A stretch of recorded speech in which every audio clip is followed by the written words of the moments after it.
Do you remember Dale's? The room went so quiet that even the music seemed afraid to breathe. 300 guests had just watched my daughter's new father-in-law smile into a microphone and say that people like us should feel honored just to be in the same room as his family. Then he looked straight at me, looked at my daughter and called us beneath them. Beneath them. On the happiest day of my child's life. My daughter's hand started shaking inside mine. My heart felt hot and cold at the same time. And when I looked at his face at that proud smile, one name rose from a place I had buried for 20 years. So I lifted my chin and said it out loud. Do you remember Dale? His face went pale, and in that terrible silence I knew this wedding was about to become a reckoning. But what exactly had he done, and why had he spent all these years pretending he did not know me? My name is Linda Parker. I was 49 years old on the day my daughter Emma got married, and for 29 of those years I raised her alone. People say that like it is one sentence, like it is one simple thing, I raised her alone. But that sentence holds 1,000 nights of worry, cheap shoes with cardboard hidden inside, noodles for dinner, crying in the bathroom so she would not hear me, smiling in the morning so she would think everything was fine, and working every job I could find while still making it home in time to clap at school plays and braid her hair for picture day. Emma was my miracle and my mission. When she was born, I was 20 years old and scared out of my mind. Her father, Jason, had left before she ever learned to speak. He had promised things, big things. He said he would come back. He said he just needed time. He said he loved us. Then one day he stopped saying anything at all. By the time Emma turned 2, I stopped waiting for him to call. So it was just us. Me and my girl in a tiny apartment over a hardware store in a small Ohio town, where everybody knew everybody else's pain, and still somehow found time to gossip about it. I cleaned houses in the morning. I worked as a cashier in the afternoon. At night I packed boxes at a warehouse outside town. Some weeks I barely slept. Some weeks I forgot what silence sounded like because my mind was always racing with bills and numbers and fear. But Emma never went to bed without hearing I love you. Not once. She grew up kind. That was the thing I loved most about her. She had every reason to be bitter, but she was not. She would see another child sitting alone and go sit with them. She would save half her lunch for kids who forgot theirs. When we had little, she still wanted to share. Maybe that was because she saw how hard life could be. Maybe it was because she had a soft heart. Maybe it was both. When she was 12, she asked me about her father. I was folding laundry when she stood in the doorway with one sock in her hand and tears trying not to fall. Why did he leave us? I remember setting the towel down very slowly because I knew whatever I said would stay with her forever. I told her the truth in the gentlest way I could. He did not leave because of you. He left because he was weak. Some people run from love when love asks them to stay. She nodded like she understood, but that night I heard her crying into her pillow. After that I worked even harder to make sure she knew she was wanted, chosen, loved. I could not make her father brave, but I could make sure his absence did not define her. Years passed. Emma became the kind of young woman people trust right away.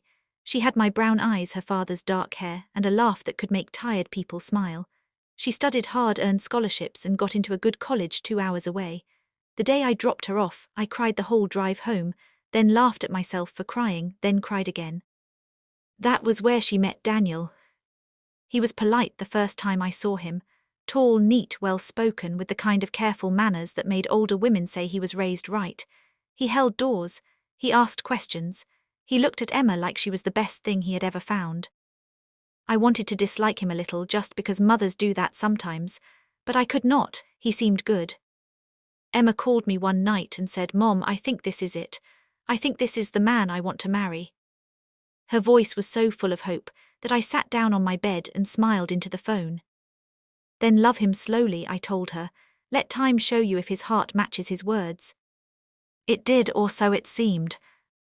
Daniel came from money, not just comfortable money, big money, the kind that lives in a gated neighborhood and belongs to country clubs and acts like rules are for other people. His father, Richard Bennett, owned construction companies, storage facilities, and half the land around their county, or so people liked to say. The first time Emma invited me to dinner with Daniel's family, I nearly said no. I did not own the right clothes. I did not know which fork to use. I did not belong in marble foyers and dining rooms bigger than my whole apartment from back when Emma was little. But Emma squeezed my hands and said, "You belong wherever I am." So I went. Richard Bennett opened the door himself that night. He looked me over in one fast sweep, from my shoes to my simple dress, and smiled the kind of smile that never reaches the eyes. "Linda," he said, "we have heard so much." His wife, Carol, was colder but quieter. Daniel's younger sister barely looked up from her phone. Only Daniel acted normal. He pulled out Emma's chair. He served me tea. He asked about my work at the school office where I had finally landed a steady job after years of hustling. Still, something about Richard made my skin tighten. He was charming in the way some snakes are pretty. He could say something cruel and make it sound like a joke. He could praise Emma while insulting where she came from. At dessert he said, "Emma is remarkable, proof that diamonds can come from dusty little places." Carol laughed softly into her napkin. Emma froze.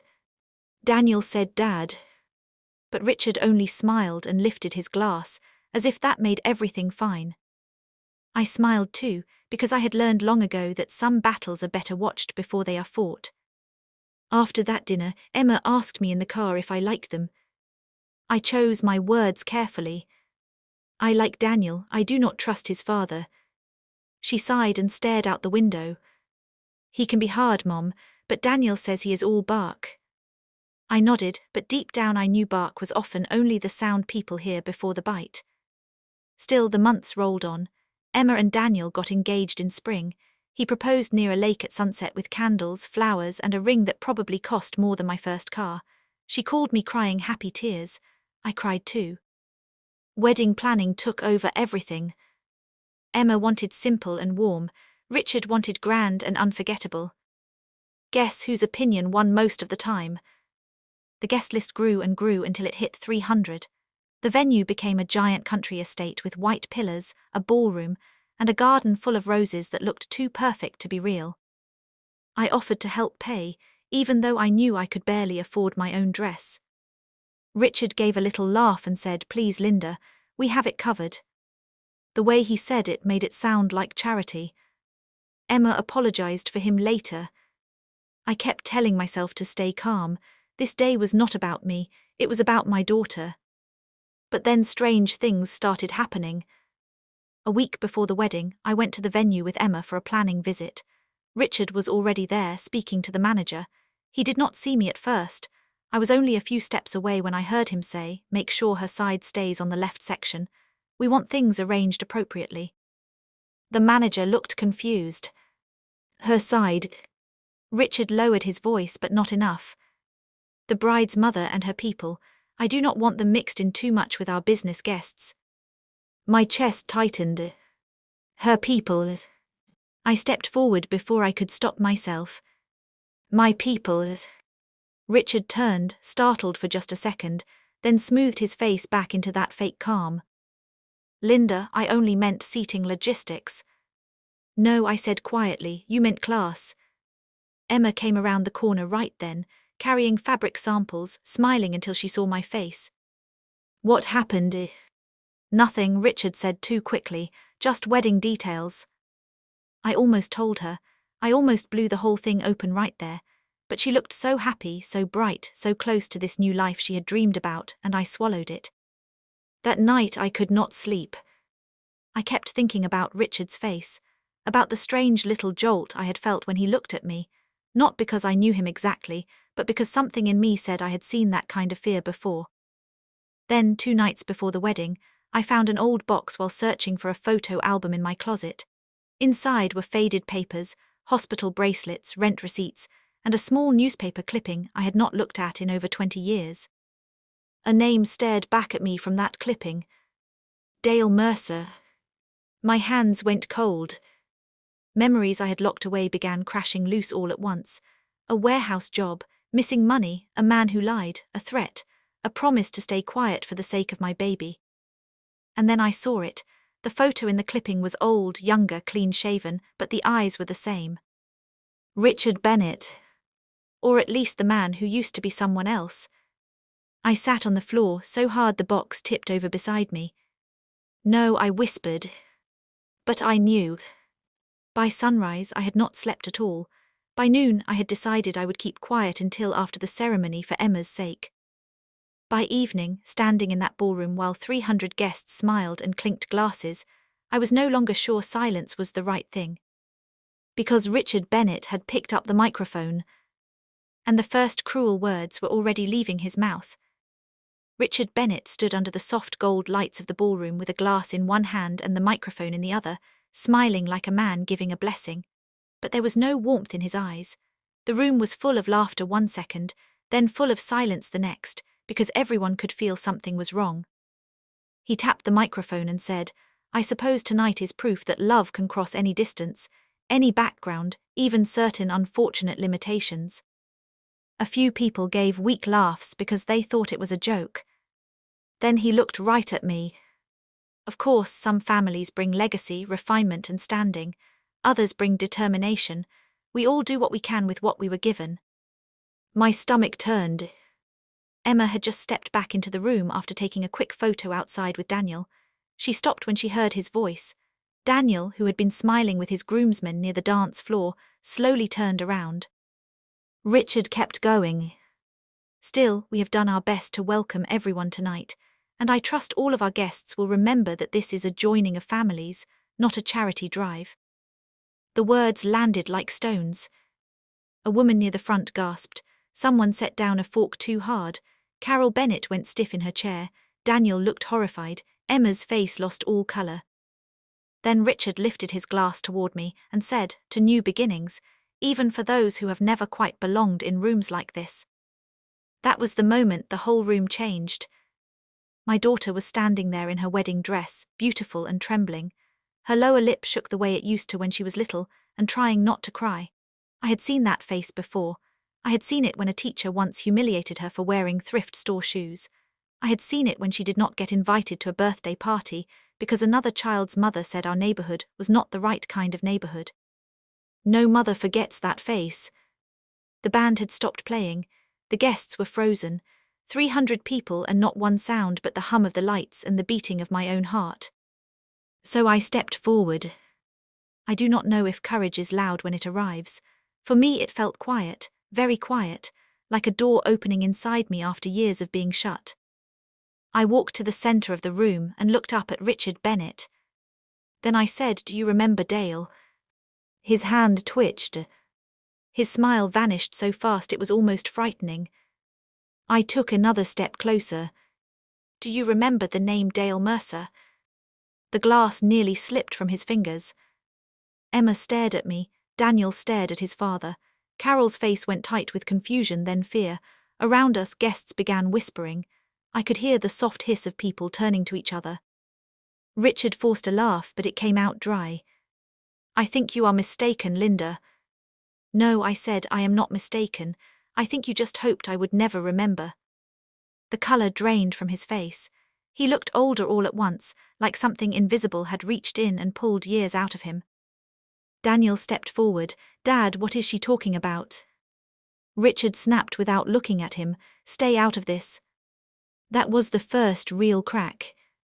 Daniel had probably heard that tone all his life, the voice of a man who expected obedience, not questions, but tonight was different. Tonight people were watching. Business partners were watching. Friends were watching. His son's new wife was standing 10 feet away with tears in her eyes. Emma found her voice first. "Mom, who is Dale?" I looked at her, and for one painful second, I saw the little girl with the sock in her hand again, asking why her father left us. I had spent my life trying to protect her from ugly truths, but ugly truths have a way of walking into the room anyway. "Dale Mercer," I said slowly, "was the name your father-in-law used many years ago." The room burst into shocked whispers. Richard barked, "Enough." "No," I said, "not enough, not even close." Daniel looked like the floor had dropped under him. "What do you mean used?" Richard pointed at me. "She is lying." "Am I?" My voice stayed calm, and I think that scared him more than if I had screamed. Because I had spent 2 nights going through old papers. I had read every faded note, every clipping, every receipt. I had sat with memories I had buried because back then I was young and scared and alone and pregnant. But I was not young now. and I was not scared in the same way anymore. Emma moved closer to me. I felt her hand touch my arm. "Mom, tell me the truth." So I did. 29 years ago, when I was pregnant with Emma, I worked nights at a shipping warehouse outside Columbus. It was hard work, but I needed the money. Back then there was a supervisor there named Dale Mercer. He was slick, smooth-talking, always dressed nicer than everyone else. People said he was heading somewhere big. People trusted him. I did not. At first he only flirted too much and acted like rules did not apply to him. Then money started disappearing from the warehouse. Small amounts at first, then larger ones. Inventory went missing too. A manager got blamed. Then a second worker got blamed. I started noticing things that did not make sense. Dale signed papers for shipments that never arrived. Dale was suddenly driving a nicer car. Dale always seemed to know when records were going to be checked. One night I stayed late because my bus had not come yet. I was in the office area gathering my things when I saw him moving files from one cabinet to another. He did not know I was there. I watched him switch labels and take cash from an envelope in the safe drawer. I was shocked, and I made the mistake of gasping. He turned and saw me. The way his face changed, I will never forget it. No smile, no charm, just cold. He asked what I had seen. I told him enough. I told him I would go to the manager in the morning. Then he stepped close and asked if I was really willing to risk my job while carrying a baby. He said people like him always landed on their feet, and people like me always got crushed under them. He said if I talked, he would make sure nobody hired me again. I paused there because Emma's grip on my arm had tightened. The room was so silent, I could hear someone crying softly near the back. Daniel whispered, "Dad." Richard said nothing. I went on. The next morning, before I could say anything, the warehouse was in chaos. One of the security guards had been hurt during the night. Not badly, but enough. Files were missing. Dale Mercer had vanished. The manager said there had been fraud for months and that whoever did it must have run. I tried to tell them what I saw, but then something worse happened. A man came to my apartment that evening. I did not know his name. He was big with a grey jacket and a scar near his chin. He stood outside my door and told me a message from Dale. He said I was pregnant, alone and poor, and if I valued my baby, I would forget what I thought I knew. Emma covered her mouth. I did forget, I said quietly, or at least I pretended to. I was 20 years old. I had a baby coming, no lawyer, no savings, no family money. I told myself survival came first. Then the warehouse closed, people moved on, and the name Dale Mercer disappeared. Years passed. I never saw him again, until dinner at your house. Richard's voice came low and dangerous. You cannot prove any of this. I turned toward him. Maybe not all of it, but enough. From my purse, I pulled out the folded clipping I had brought with me. I had not planned to use it tonight. I had brought it only because something inside me said I might need the truth close by. I held it up. This article is from 22 years ago. It says a local businessman named Richard Bennett bought his first storage company after returning from out of state. It includes a photo. Same eyes, same face, new name. Daniel stepped toward me with shaking hands. Can I see that? I handed it to him. He looked down, then back at his father, then down again. Dad. Richard took one step forward, but Daniel stepped back. No, Daniel said, tell me the truth. Carol finally stood. Richard, what is she saying? He turned toward his wife, and for the first time his control slipped. It was a long time ago. That sentence hit harder than a confession. Carol stared at him as if she had never seen him before. You told me your first business came from an inheritance. I built this family, Richard said sharply. Everything you have came from what I built. Built, I repeated, or stole. He glared at me with naked hatred now. The polite mask was gone. You should have stayed quiet. The words flew through the room like a knife. Emma let out a broken breath. Daniel shut his eyes. And there it was. The truth was not complete yet, but one thing was now clear to everyone. Richard Bennett was not angry because I was wrong. He was angry because I had spoken. A few guests began quietly leaving their tables. Others leaned in harder, unable to look away. One older man near the dance floor pulled out his phone, maybe to record, maybe to call someone. The wedding coordinator looked like she might faint. Emma turned to Daniel, tears running down her face. Did you know any of this? Daniel looked wrecked. No, I swear to you, Emma, no, I did not know. She searched his face, and I could see her heart breaking in real time. Not because she thought he was lying, but because she realized he had been living inside a lie. Carol whispered, Richard, please tell me this woman is wrong. He said nothing.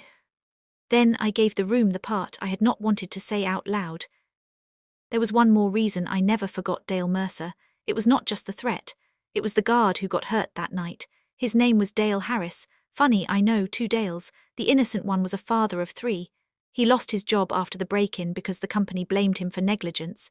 His family lost their home within a year. His wife got sick. Everything fell apart after that. A woman near the front covered her eyes. I learned later that Dale Harris died only a few years after, and not from the injury but from the collapse that came after it. Stress, no insurance, no money, no help. One man stole, another man paid. That is what your father built his empire on. Daniel looked like he might be sick. Richard slammed his glass onto a table so hard it shattered. Enough. Guests jumped. He pointed at me, breathing hard. You have no idea what kind of choices men have to make to survive. That was when I knew exactly what kind of man he was. Because even now, after all these years, after all this harm, with his wife staring at him and his son devastated and my daughter humiliated on her wedding day, he still called it survival. Not greed, not cowardice, survival.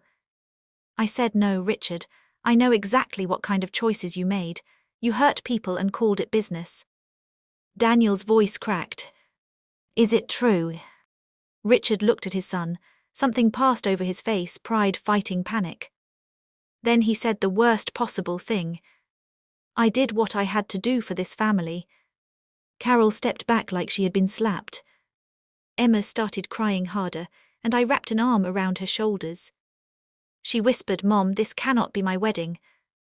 I kissed her hair and said, then maybe it is time to stop pretending it still is. Those words spread through the room like fire. The officiant stood frozen. The planner whispered to 2 staff members. Guests began standing. The fairy tale was breaking apart in plain sight. Then Daniel did something nobody expected. He walked to the center of the room, took off his jacket, set it on a chair, removed the flower pinned to his chest and turned to face his father. I need you to answer one last question, he said. Richard straightened, trying to recover. Daniel's voice shook, but it did not break. Did you threaten her when she was pregnant? My breath caught. Richard looked at me, then at Daniel, and for 1 second I saw calculation in his eyes. He was deciding whether to lie again. That was when a new voice spoke from the back of the room. He did. Everyone turned. An old man stood near the doors, thin, stooped, with silver hair and a cane. I did not recognize him at first. Then he stepped into the light. And I realized I knew exactly who he was. He was the security guard's younger brother. And in his trembling hand, he was holding a folder. The old man with the cane stood near the ballroom doors, breathing hard, one hand gripping a thick folder against his chest. For a few seconds nobody moved. Nobody even seemed to breathe. 300 guests had just watched a wedding turn into the unraveling of a family, and now a stranger had stepped into the silence with the one thing Richard Bennett feared most, proof. I looked closer and felt a jolt run through me. His name was Walter Harris. I had only met him twice many years ago, but time could not erase the shape of his face. He was the younger brother of Dale Harris, the security guard whose life had been destroyed after the warehouse break-in. The innocent Dale, the good Dale. Richard's face changed again. It was not just pale now, it looked hunted. Walter took another step forward and said, he threatened her, and he threatened my brother too. A murmur rolled through the room. Daniel turned fully toward Walter. Sir, what is in that folder? Walter swallowed and lifted it slightly. Everything I could save. My brother kept papers. He did not trust what happened to him even after everyone blamed him. He wrote things down. Names, dates, missing shipment numbers, phone calls. He was trying to prove he had been set up. He just never got the chance. Richard snapped, this is nonsense. But his voice was weaker now. Walter ignored him. He looked at me instead. Linda, I have looked for you for years. My throat tightened. Me. He nodded. My brother remembered you. He said there was one young woman at that warehouse who saw too much and got scared into silence. He never blamed you. He knew you were pregnant and alone. He used to say she was trying to protect her child. I just wish I could have protected mine. That broke something inside me. I put a hand over my mouth, and tears rushed into my eyes. All these years I had carried shame for staying quiet. I had told myself survival came first, but part of me had always wondered if I had failed somebody good. Hearing that Dale Harris had understood made my knees feel weak. Emma held my arm tighter. Walter kept speaking, slower now, louder for the room. Before my brother died, he gave me this folder and said if I ever found the right moment, I should make sure the truth came out. I did not know where Linda was. I did not know Dale Mercer had changed his name. But a few months ago I saw a business photo in the paper and knew that face. I started digging. When I learned his son was marrying a woman named Emma Parker and her mother was Linda Parker, I knew it had to be you. He had come to the wedding. Not to ruin it, but to stop a lie from becoming a blessing. Daniel took 2 slow steps toward Walter. May I see it? Walter handed him the folder. Daniel opened it with shaking fingers. Inside were copies of old warehouse reports, handwritten notes, a letter from Dale Harris, and what looked like photocopies of deposit slips and a partial ID record. One paper had a photo clipped to it. A younger Richard, younger, smoother, but unmistakably him. Carol moved beside Daniel, staring at the papers. "Oh my God," she whispered. Richard took a hard step forward. "Give me that." Daniel stepped back. "No." It was the strongest word he had spoken all night. "No, Dad, no more." Richard looked around the room, maybe searching for control, maybe searching for an escape. But there was no control left. Not now. Not after the public insults, the confession, the papers, the witness. The mask had fallen and everyone had seen the face underneath. He turned to Carol. "You do not understand what it was like back then. I had nothing." Walter answered before she could. "My brother had nothing either, and he still did not steal."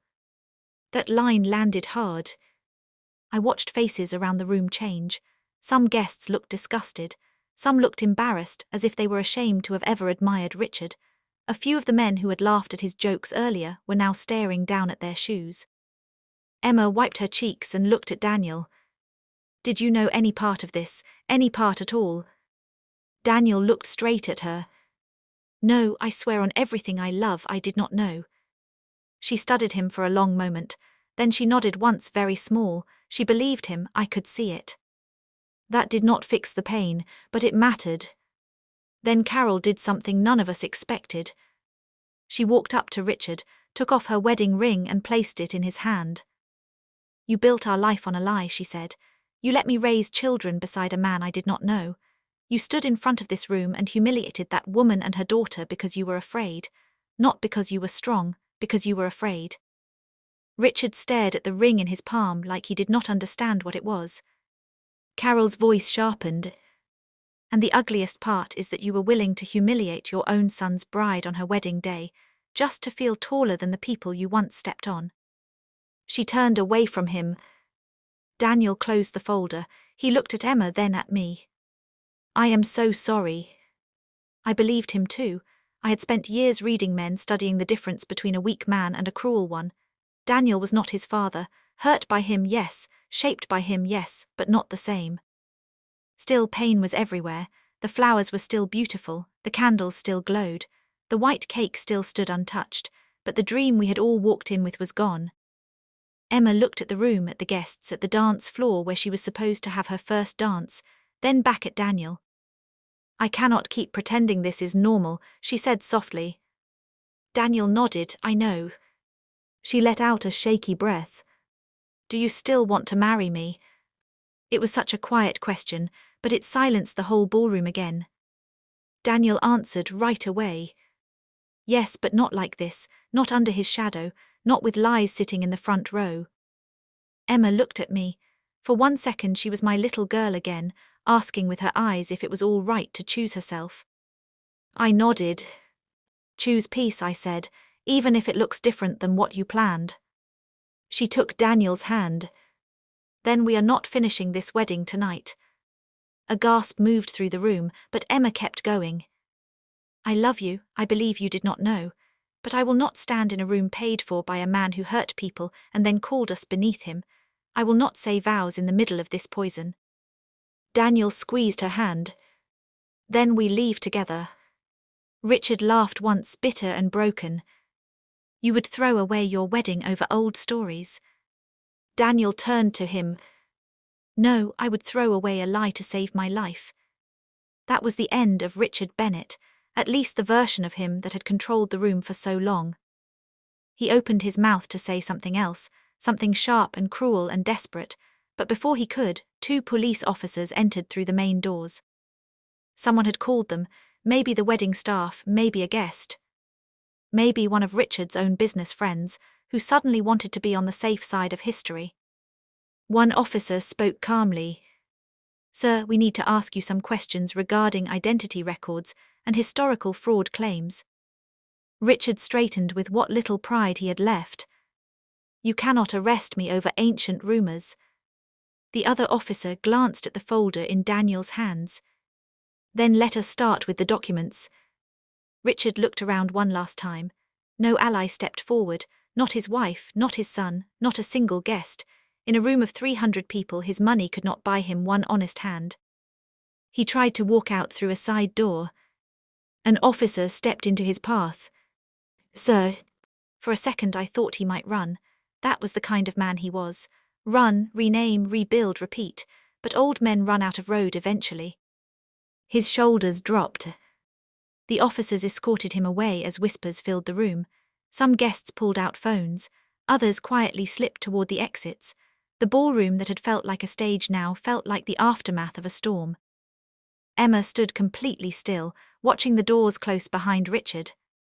Then she fell into my arms and cried. Not the small careful cry from before. This was deep crying, the kind that comes from shock, relief, grief and anger all mixed together. I held her like I had when she was little and feverish and scared. I held her and kissed her hair and let her shake. I am sorry, she kept saying. I pulled back and looked at her face. No, you did nothing wrong, hear me, nothing. She nodded through tears. Daniel stood nearby, wrecked and silent. After a moment he said, Mrs. Parker, I know tonight has been horrible, but thank you for speaking. If you had not, I might have spent the rest of my life protecting a man who never deserved it. I reached for his hand. Truth hurts when it arrives, I said, but lies hurt for much longer. Walter was sitting now, tired from standing so long. I went to him and knelt beside his chair. Thank you, I whispered. He smiled sadly. My brother waited too long for justice, but maybe tonight he got a little of it. Emma knelt beside me and took Walter's hand too. I am sorry for what happened to your family, she said. Walter nodded gently. Live better than the people who hurt others. That is one way to answer evil. Those words stayed with me. The wedding planner slowly approached, looking frightened and unsure. I know this may sound silly after everything, she said, but the garden chapel is still open. If there is anything small, private, quiet that you want to do, we can clear it. Emma looked at Daniel. Daniel looked at Emma. And for the first time that night, something soft entered the air. Not happiness exactly, not yet, but honesty, and honesty can be the beginning of peace. Emma turned to me. What do you think? I smiled through my tears. I think big weddings are overrated. She gave a wet laugh, the kind that comes when your heart is still broken but trying to stand again. 15 minutes later, almost all the guests were gone. The band had packed up. The ballroom lights were dimmer. Outside, the night air was cool and the roses moved gently in the breeze. In the small garden chapel behind the estate, there were only 7 of us. Emma, Daniel, me, Walter, the officiant, the planner, and one elderly woman from the kitchen staff who had brought a box of tissues and stayed because, in her words, nobody should get married without somebody smiling nearby. Emma took off her veil. Daniel removed his torn flower pin. They stood facing each other under a simple wooden arch with no grand music and no rich guests and no father-in-law to poison the moment. Just truth. The officiant asked them if they still wished to marry. Emma said yes. Daniel said yes. Their voices shook, but they were real. When they spoke their vows, they were not polished. They were not fancy. Daniel said, "I promise never to make you pay for another person's sins." Emma said, "I promise to tell the truth even when it is hard, because silence can hurt too." I cried again. So did the kitchen lady. When they kissed, it was not the ending of a fairy tale. It was better than that. It was the beginning of something honest. Afterward, we sat on folding chairs in the quiet garden and ate slices of wedding cake out of paper napkins, because nobody felt like going back into the ballroom. Emma laughed at how absurd it all was. Daniel laughed too. For the first time that night, the laughter did not sound forced. Funny enough, that little garden moment became the part Emma later called her real wedding. Not the ballroom, not the grand entrance, not the expensive centerpieces. The garden, the tissues, the paper napkins, the truth. In the weeks that followed, the story spread fast. Richard Bennett's businesses came under investigation. More old records surfaced. A retired accountant came forward, then another former employee. People who had kept quiet for years began to speak, because once one truth comes into the light, it gives courage to the next. Carol filed for divorce. Daniel cut ties with his father completely. He and Emma moved to a smaller house near my neighborhood, far from the gated world where Richard had ruled through money and fear. Daniel started working with a non-profit housing group instead of the family companies. He said he wanted to build something clean with his own hands. Walter came to dinner often after that. At first he was quiet. Then one night Emma made him laugh so hard he nearly dropped his spoon, and after that he became family. As for me, I stopped apologizing for where I came from. That was one of the biggest changes. All my life I had learned how to make pain small so other people would feel comfortable. I had learned how to smile through insults, how to swallow truth, how to survive quietly. But that wedding taught me something I wish I had known when I was 20. Silence does not always keep you safe. Sometimes silence protects the wrong person. Speaking up cost me comfort that night. It cost Emma the wedding she thought she would have. It shattered a room. It exposed old wounds. But it also broke the power of a lie that had lived too long. And the best part is this. A year later, on their first anniversary, Emma and Daniel held a picnic in that same garden chapel. No big crowd, no fancy seating chart, just a few people who truly loved them.